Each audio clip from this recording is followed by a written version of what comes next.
Olá,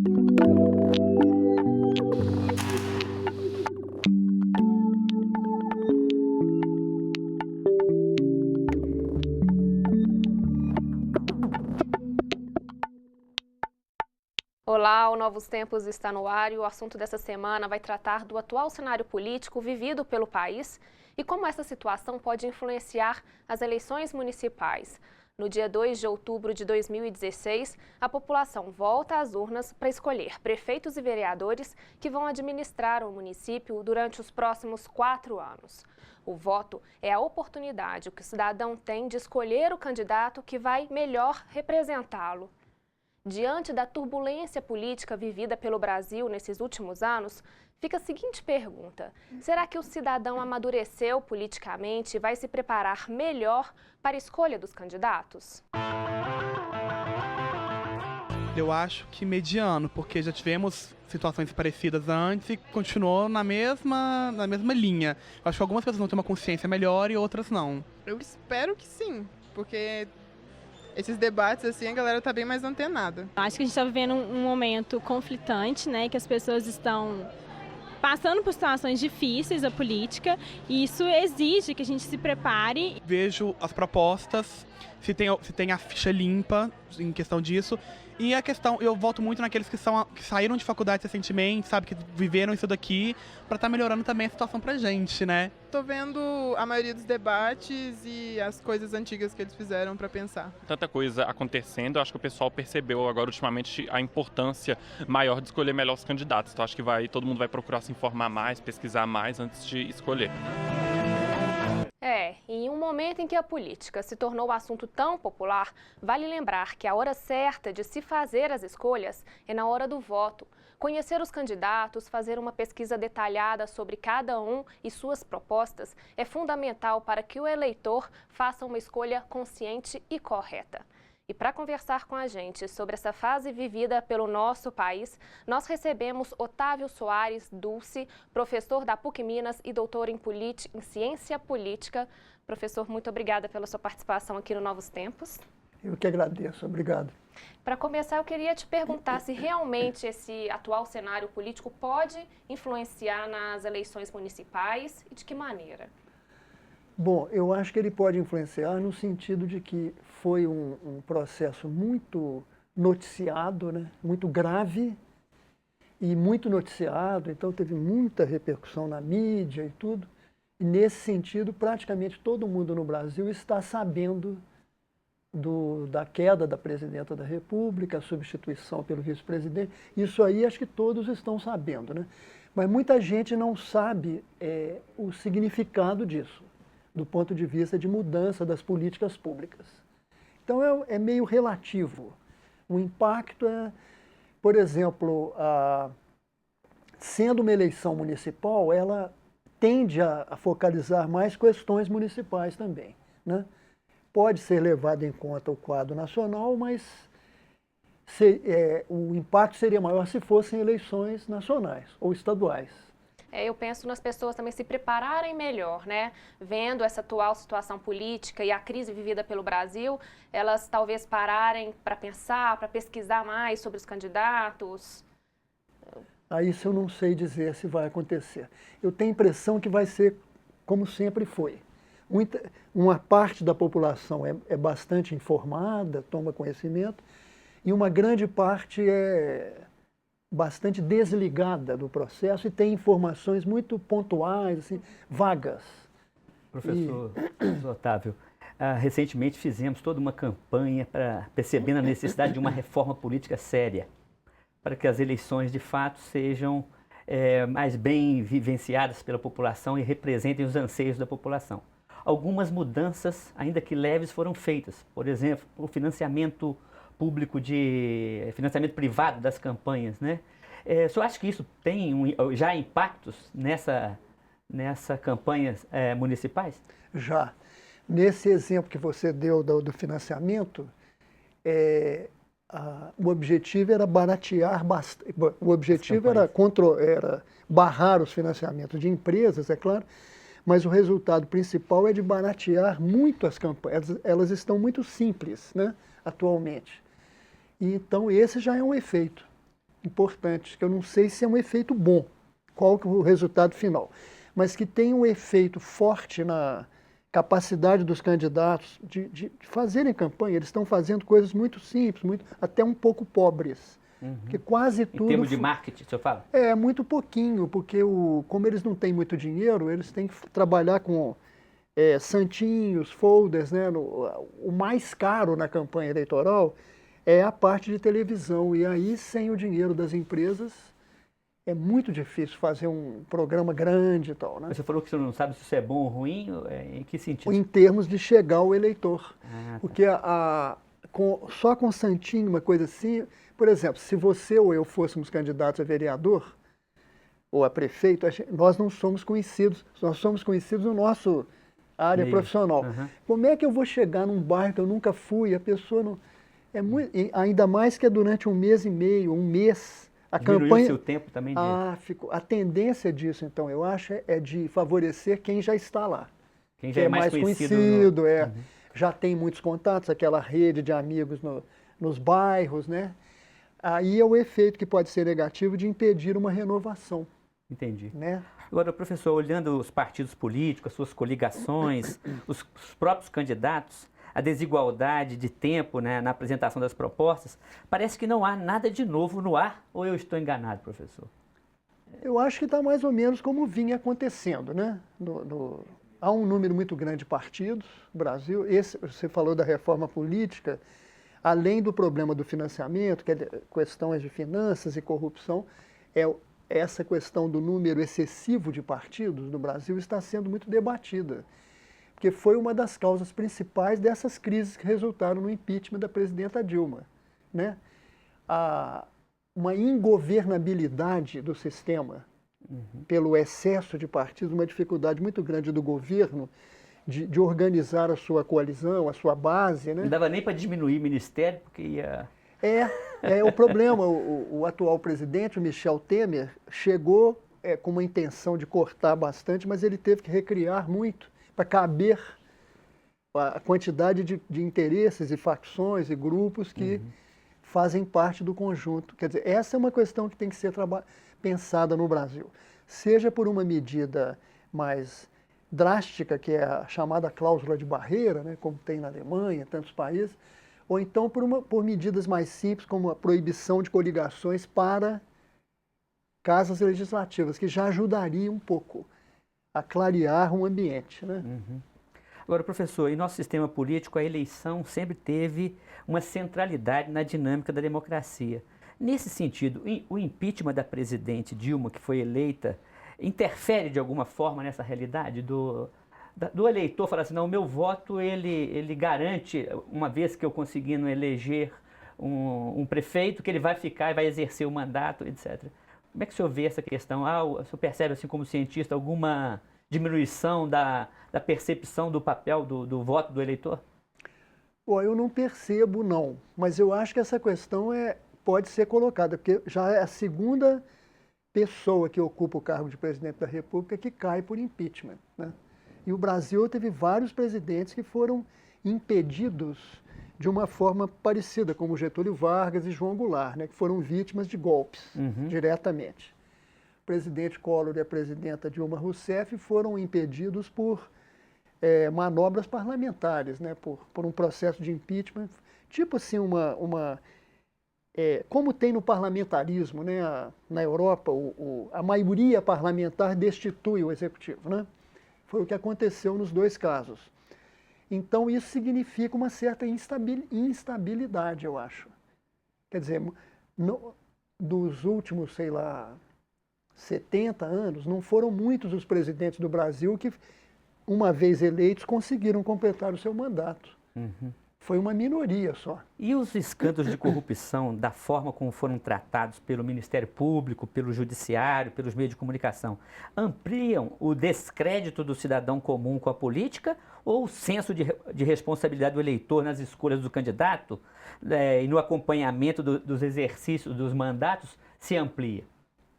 Eu acho que ele aumenta muito o descrédito com o sistema político como um todo. Já é esse jargão que todo político é corrupto? Exatamente. Isso já é uma visão assim, muito comum nas classes mais populares, esses setores que são a maioria da sociedade, que se sentem muito à parte do mundo da política, não tem muita informação e acabam sendo entupidos de matérias, principalmente na televisão, que reforçam neles a ideia de que a política é um mundo sujo, a democracia é uma coisa falsa, quer dizer, isso não contribui para a evolução social e política do país. Mas o fato, como o senhor colocava, né, das eleições municipais serem mais próximas, né, os impactos das ações do prefeito e do vereador incidem diretamente no bairro, né, no dia a dia da vida.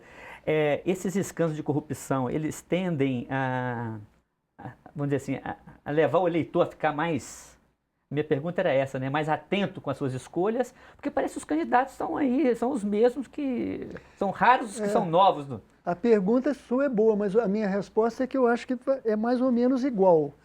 Como os candidatos são os mesmos, os partidos são os mesmos, né? As coligações... As práticas são muito parecidas, então o eleitor é o mesmo também, quer dizer, é a mesma pessoa. Eu acho que no caso da eleição municipal tem um detalhe interessante, que ela é mais perto do eleitor.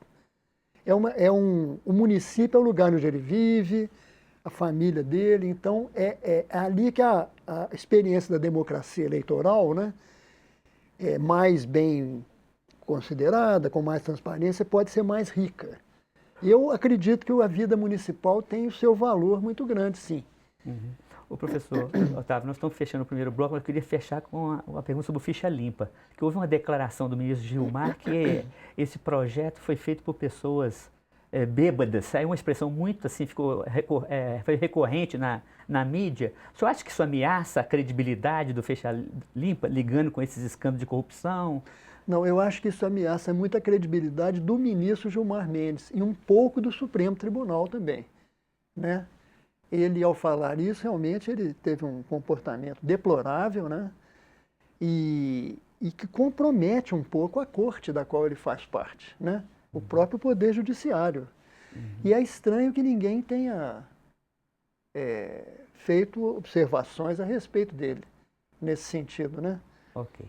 Nós vamos para um rápido intervalo, daqui a pouco a gente volta. Ana Carolina. Obrigada, e daqui a pouco a gente volta. Não saia daí, porque no segundo bloco nós vamos falar sobre a disputa pela Prefeitura de Belo Horizonte.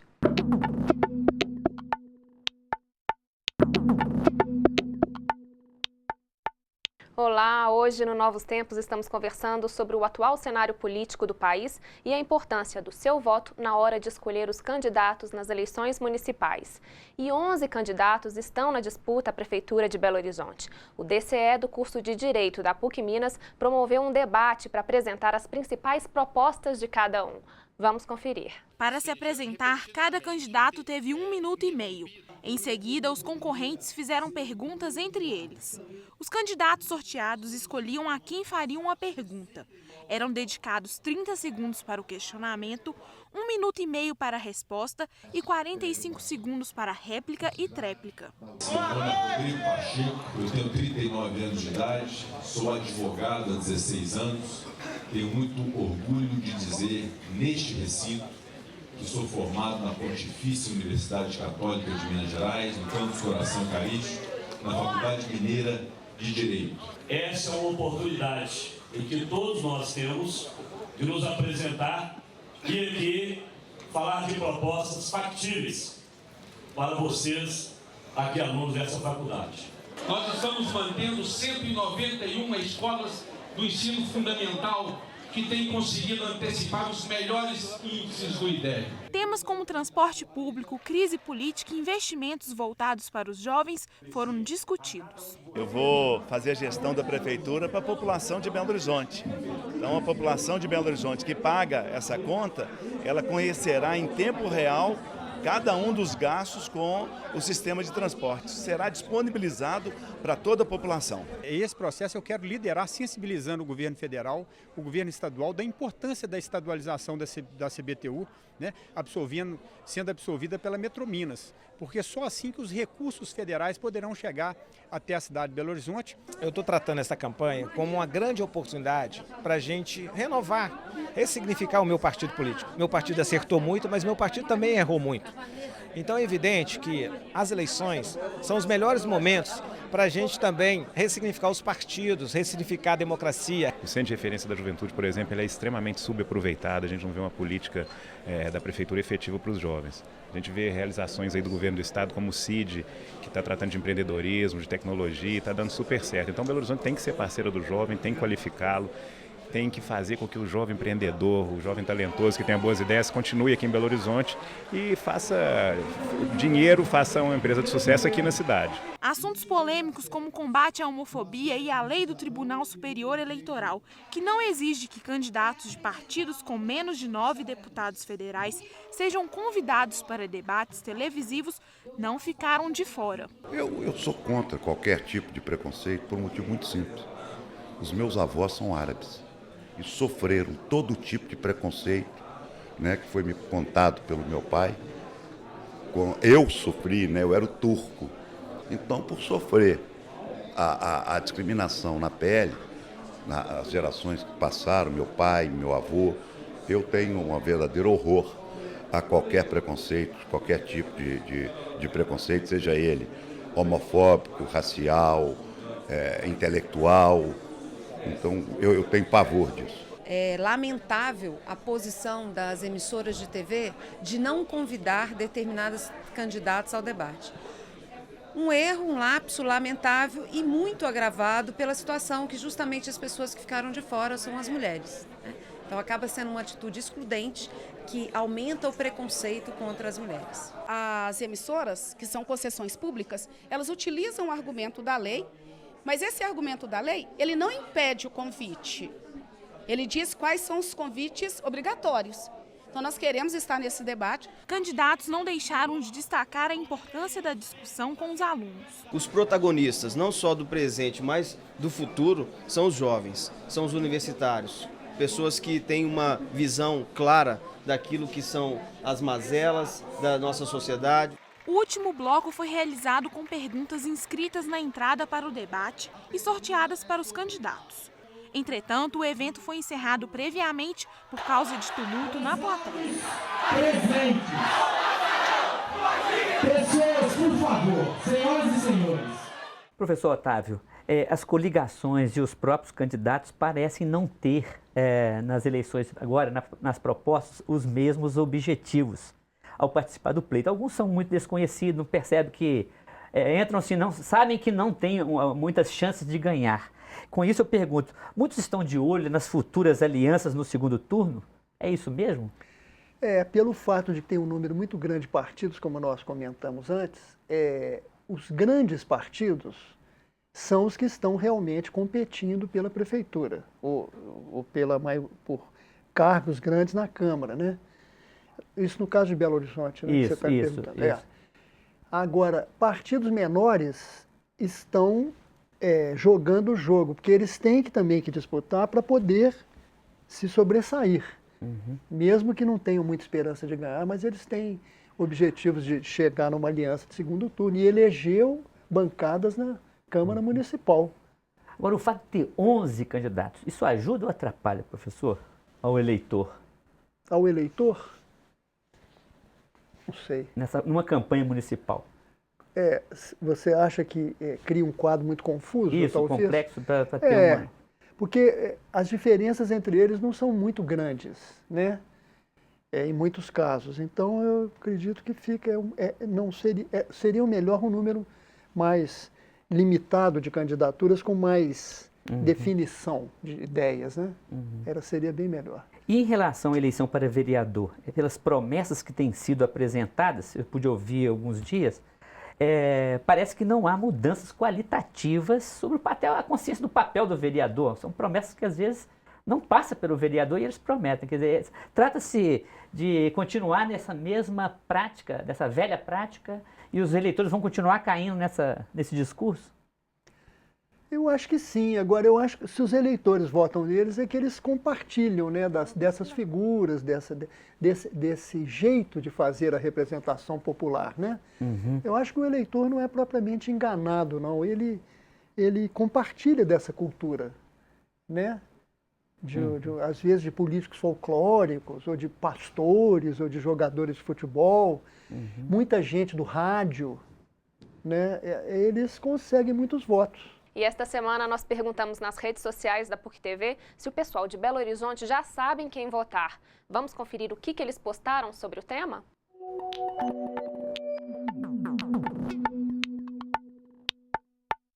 Pessoal, então vamos dar uma olhadinha aqui no nosso telão e ver o comentário dos internautas. Primeiro comentário, eleições 2016.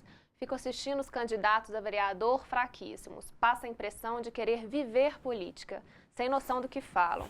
Segundo comentário, mais 4 anos de mais do mesmo. Triste, e usou a hashtag eleiçõesBH. E o último comentário, pelo momento político que vivemos, o lógico seria os partidos de esquerda se unirem nas eleições BH. Não é isso que vimos, infelizmente. E há mais ou menos 20 anos, as discussões políticas aconteciam principalmente nas plataformas tradicionais rádio e TV. Hoje em dia, com o crescimento da internet, essa discussão ganhou mais um meio. Professor, você considera que a internet mudou o jeito de se fazer campanha política? As redes sociais são uma grande inovação. É isso aí, agora nós chegamos num ponto interessante. É o que está trazendo novidade, mais alimentação, né? E dá uma expectativa de que algo de novo aconteça. Agora, elas têm maior impacto, eu creio, na classe média, no setor já com mais informação, né? Futuramente pode ser que elas tenham um resultado muito grande para o público em geral. Mas é aí que a gente tem que ficar de olho, que a novidade da política está vindo por esse lado. Que interessante. E como cientista político, o que o senhor diria para o eleitor hoje, olhando essa realidade complexa que vivemos recentemente, olhando o contexto dessas eleições, como cientista, o que o senhor acha que a gente tem que ficar, não pode deixar de dar atenção? Bom, eu diria o seguinte, que pelo que nós vivenciamos nos últimos tempos, o nosso regime democrático é mais frágil do que nós pensávamos, né? Mas que é preciso que todos persistam no compromisso com ele, né? E no sentido da democracia que foi construído nos anos 80, que é uma democracia social, um forte compromisso com a justiça social. O país não deve se afastar desse ideal, né? E apesar de todos os problemas, dificuldades e tensões que nós temos vivido, nós não podemos recuar e voltar ao passado da ditadura, ou ao passado daqueles regimes brasileiros antigos muito conservadores e injustos, né? Nós temos que ir para frente, evoluir, né? Junto com o mundo e, sobretudo, numa linha de incluir todos os brasileiros nos frutos do país. Embora os que são chamados de caciques ou os coronéis da política continuam aí tentando manter os seus privilégios ou os seus currais eleitorais, para usar uma expressão... Sem dúvida. E um dos motivos dessa crise recente foi que eles estavam tentando retomar mais força, né? E é isso que eu digo que é um perigo, uma coisa que eu não acho boa, seria assim, voltar ao passado através dessas pessoas, né? Que nós, de alguma forma, já tínhamos superado essa política antiga de coronelismo, né? De caciques, de gente poderosa, né, oprimindo o povo. Isso não pode mais, não. Ok. Professor, muito obrigado por fazer parte do Novos Tempos, que a gente tenha outras oportunidades de recebê-lo aqui conosco. Política é coisa pública, coletiva, é coisa séria demais para ficarmos de fora ou distantes. Devemos multiplicar os espaços de reflexão, de debate, de diálogo político. Numa democracia representativa, o voto do eleitor deveria ser a realidade mais sagrada, intocável e respeitada por todos. E por estarmos longe disso, devemos defender esta bandeira. Sem uma reforma política ampla, os partidos políticos, os candidatos, as eleições e o consequente exercício dos mandatos continuarão a ser profundamente vulneráveis aos mecanismos de corrupção promovidos pelos que concentram maior poder econômico. Bom, por hoje é só. Fiquem com Deus e até o próximo programa. Ana Carolina. O Novos Tempos é uma parceria da PUC TV Minas e o Ânima, Sistema Avançado de Formação da PUC Minas. A gente volta na semana que vem. Até lá!